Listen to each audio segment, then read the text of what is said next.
নমস্কার বন্ধুরা, মানবীর রান্নাঘরে আপনাদের সবাইকে স্বাগত জানাই। আজকে আমার রেসিপি হচ্ছে ফিশ কারি বা রুই মাছের ঝোল সবজি দিয়ে। এটা গরমের সময় বলে আলু পটল দিয়ে করেছি। শীতকাল হলে এটা ফুলকপি আর আলু দিয়েও করা যায় বা শুধু আলু দিয়েও করতে পারেন। আর শীতকাল হলে সাধারণত এটা আমরা ধনেপাতা দিই। সেক্ষেত্রে পেঁয়াজ দেওয়া হয় না, শুধু জিরে আদা বাটা দিয়ে করা হয়। আসুন দেখে নেওয়া যাক কীভাবে করলাম। খুবই সাধারণ রেসিপি, সবাই জানেন মোটামুটি, তাও দেখাচ্ছি। মাছগুলো ভালো করে ধুয়ে নুন হলুদ মাখিয়ে নিয়েছি, নিয়ে এটা 10 মিনিট রেখে দেবো। একটা ননস্টিক কড়াইতে সরষের তেল নিয়ে নিয়েছি, ভালো মতো গরম হওয়া অবধি অপেক্ষা করব। তেলটা ভালো মতো গরম হয়ে গেছে, এবার এক এক করে মাছগুলো ভেজে নেব।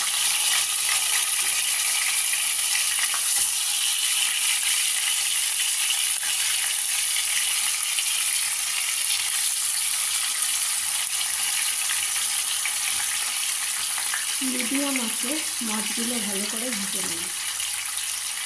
আর মাছটা তেলে দেওয়ার সময় আঁচটা একদম কমিয়ে নিতে হবে। এক পিঠ ভাজা হয়ে গেছে, এবার এটাকে উল্টে নিয়ে অন্য পিঠটা ভালো করে ভেজে নেব। এক পিঠ উল্টে অন্য পিঠটা ভেজে নিচ্ছি। এই পিঠটা ভাজা হয়ে গেলে এগুলো তুলে রেখে বাকি মাছ ভাজবো। এবারে বাকি মাছগুলো একইভাবে ভেজে নিচ্ছি। এগুলো ভাজা হয়ে গেছে, তাই একটা পাত্রে তুলে নিয়েছি এবং বাকি মাছগুলো একইভাবে ভেজে নেব। মাছগুলো ভাজা হয়ে গেছে, এগুলো এবার তুলে নিচ্ছি। সব মাছগুলো ভাজা হয়ে গেছে আর এটা একটা পাত্রে তুলে নিয়েছি। এবারে ওই আলু আর পটল আমি কেটে রেখেছি, সেগুলোকে ভাজবো। আর মশলাও জিরে গুঁড়ো 2 চামচ, জিরে গুঁড়ো 1 চামচ, লঙ্কা গুঁড়ো আর হাফ চামচ আদা বাটা একসঙ্গে করে রেখেছি, ভিজিয়ে রেখেছি। পটল কেটে ধুয়ে রেখেছিলাম, এগুলোকে আগে ভেজে নিচ্ছি মাছ ভাজার তেলটার মধ্যে।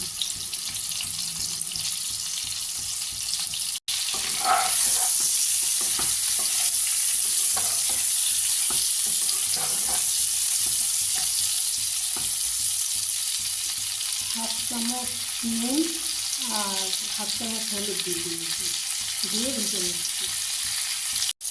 পটলগুলো ভাজা হয়ে গেছে, এবার এগুলো তুলে এর মধ্যে আলুটা ভাজবো। টমেটো ভেজে নিচ্ছি, এর মধ্যে একটা টমেটো দিয়ে দিচ্ছি।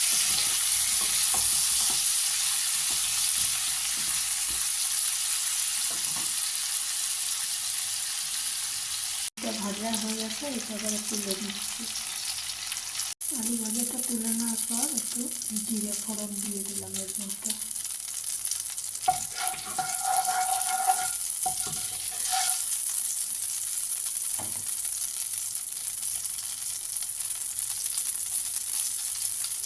জিরেটা একটু ভাজা হয়ে গেলে এর মধ্যে দিয়ে দিলাম জিরে, আদা আর লঙ্কা, যেটা ভিজিয়ে রেখেছিলাম জলে, সেটা দিয়ে দিলাম।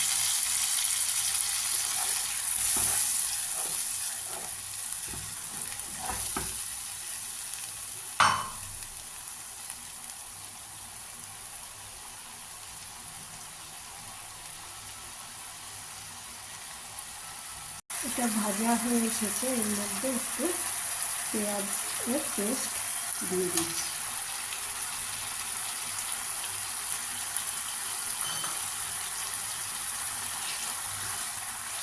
মোটামুটি 2টো ছোটো পেঁয়াজ আমি এর মধ্যে দিয়েছি।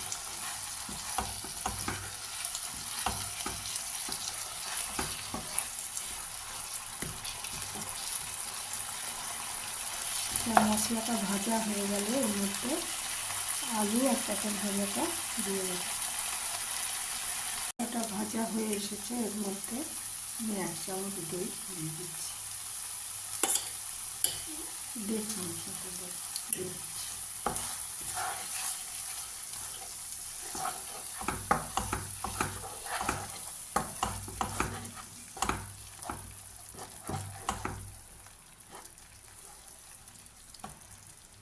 আঁচটা একটু বাড়িয়ে দিচ্ছি।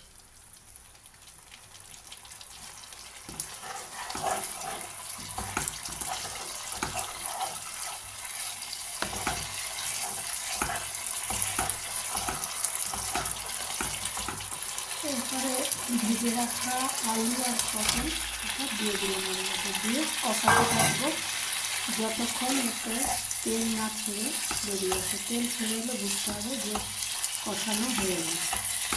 এখন একটু জল দিয়ে দেবো।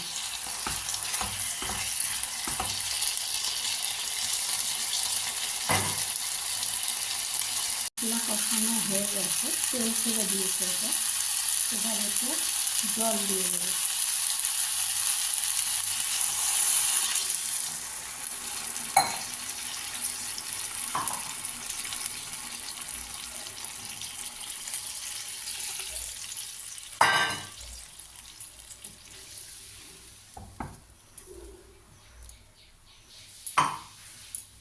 জলটা এমনভাবে দেবো যেরকম ঝোল খেতে চাই আমরা। বেশি ঝোল খেতে চাইলে একটু বেশি, আর নয় কম। আর একটা জিনিস করতে হবে যে তরকারিগুলো যাতে সেদ্ধ হয়ে যায়, তো সেটা তো ভেজে নিয়েছি যেহেতু আগে, ওটা অর্ধেক সেদ্ধ হয়েই আছে। এবারে এটাকে একটা ঢাকা দিয়ে দেব, ঝোলটা ফুটে উঠলে তারপর মাছগুলো ছাড়ব। ঢাকা দিয়ে দিয়েছি। এরপর এটা ঝোলটা ফুটে উঠলে মাছগুলো দেব, এবং মাছগুলো দেওয়ার পর আবার ঢাকা দিয়ে 8-10 মিনিট রান্না করব। এটা ফুটে গেছে, তাই এতে ভাজা মাছগুলো দিয়ে দিয়েছি। দিয়ে এবারে আবার ঢাকা দিয়ে 8 থেকে 10 মিনিট রান্না করব, তাহলেই মাছের ঝোল রেডি। 8 মিনিট পরে ফিরে এসেছি, এটা খাওয়ার জন্য রেডি। ফিশ কারি খাওয়ার জন্য রেডি হয়ে গেছে।